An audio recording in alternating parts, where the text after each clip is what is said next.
you're looking to dive into topics on how to live a happier, healthier, more fit, and long lifespan, then you've come to the right podcast.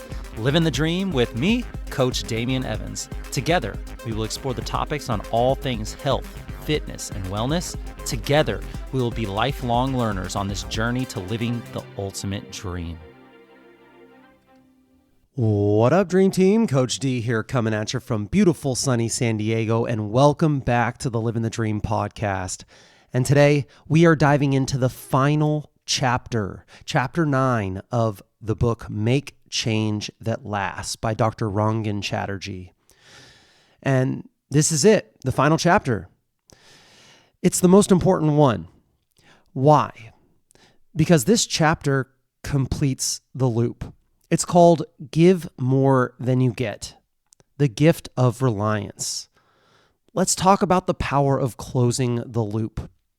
We started this journey by talking about how our lives are shaped by invisible reliances, our habits, our thought patterns, and societal expectations that we don't even realize that we depend on.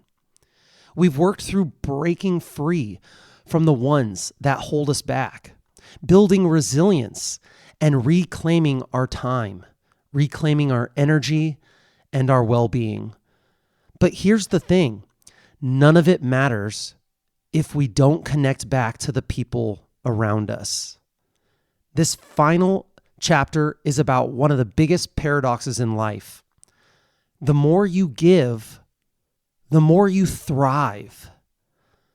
The stronger you become, the more you can support others. And that, in turn, lifts you even higher. This is the gift of reliance. Let's start with a story. Dr. Chatterjee shared a deeply personal moment the night that he got a call that his father was in intensive care. And his best friend at the time, Steve, he dropped everything to drive Dr. Chatterjee 240 miles to be by his dad's side. It was not convenient, it was not easy, but it was the right thing to do. His friend dropped everything that night at a moment's notice and drove him 240 miles to be by his dad's side. Now, years later, the same kind of moment happened in reverse. One night, Dr. Chatterjee received a really late night text from his friend in crisis. Now, normally he'd be really strict about his evening routine and answering his phone, shutting everything down to protect his sleep. But in that moment, he knew this wasn't about him. It was about being there when it mattered most to someone else. And that's what this chapter is all about. We all need help sometimes. We all have the opportunity to give help. And true success comes from giving more than we take. We have a modern problem, overdosing on independence. Here's where so many people get it wrong. We chase self-sufficiency, thinking that the goal is to never need help from anyone, to always have it together, and to be so optimized that we don't have to rely on anyone. But here's the truth. The happiest, the healthiest, and the longest living people in the world are deeply connected to others. Science backs this up. Strong social ties reduce stress, increase longevity, and improve immune function. People who try to do it all alone often end up burned out, disconnected, and struggling, sometimes quietly struggling to themselves. Minimal reliance was never about cutting everything. It's about cutting what doesn't serve you so that you can show up more fully for what does. There are 4 social circles here. Who are you giving to in these social circles? Think of your life as these 4 interconnected circles of reliance. The first is going to be community. The people in your neighborhood, your workplace, your gym, your church, your local coffee shop, The first circle is community. The second circle is your friends, the ones that you call on when things get tough, the people who truly know who you are. The second circle is your friends. The third circle is your family, your closest relatives, the people that you grew up with, and those who are a part of your daily life. Your third circle is your family. And then your fourth circle is your partner. If you're in a committed relationship, this is the most intimate form of reliance. If one of these circles is empty, the others have to work overtime to fill the gap.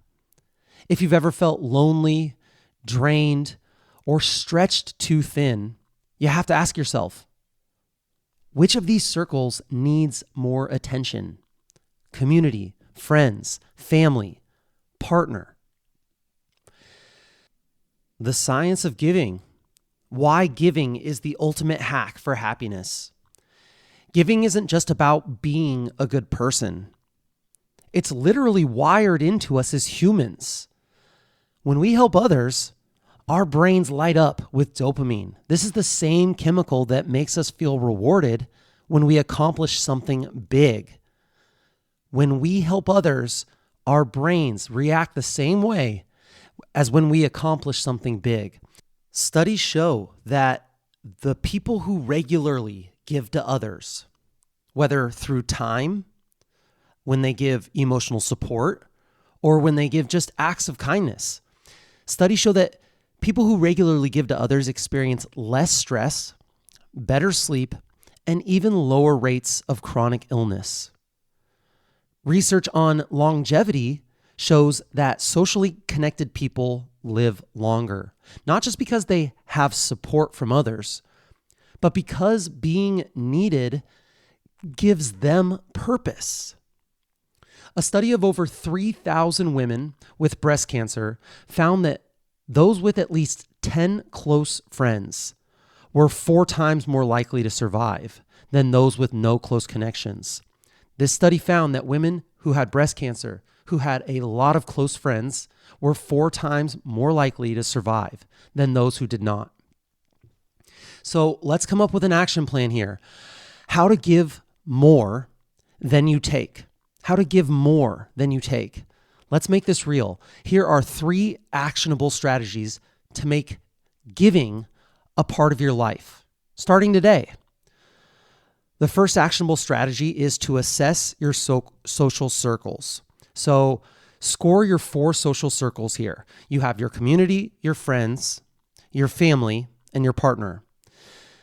Score them on a scale of 0 to 3. 0 means that the circle is not being nourished. 1, you're doing the bare minimum. 2, you're doing well, but there is room for improvement. And 3, the circle is thriving. So 0, the lowest, 3, the highest. So score all 4 of these social circles, your community, your friends, your family, and your partner. Then write down 1 action you can take this month to improve each circle. How can you get that score higher from 0 to 3? The second actionable strategy here is the slow day challenge. The slow day challenge. Why? Because if you're always rushing, then you're missing chances to give. Once a week, dedicate a slow day, or maybe it's just a slow morning. Cook a meal with someone instead of eating alone. Take a walk and talk with a neighbor or a friend. Call someone and actually listen. No multitasking. Just be there on the phone with that person. Do one small favor for someone, expecting nothing in return. This is the opposite of productivity. This isn't about productivity. It's about presence. Try it and see what that does for you. A slow day challenge or a slow morning.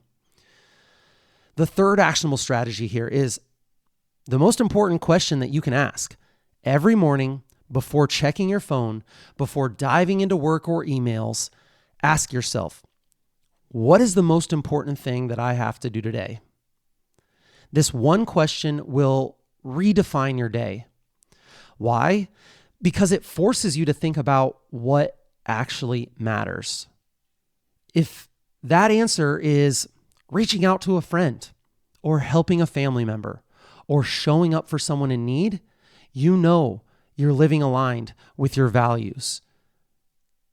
The final message here is it's time to thrive. Here's the bottom line.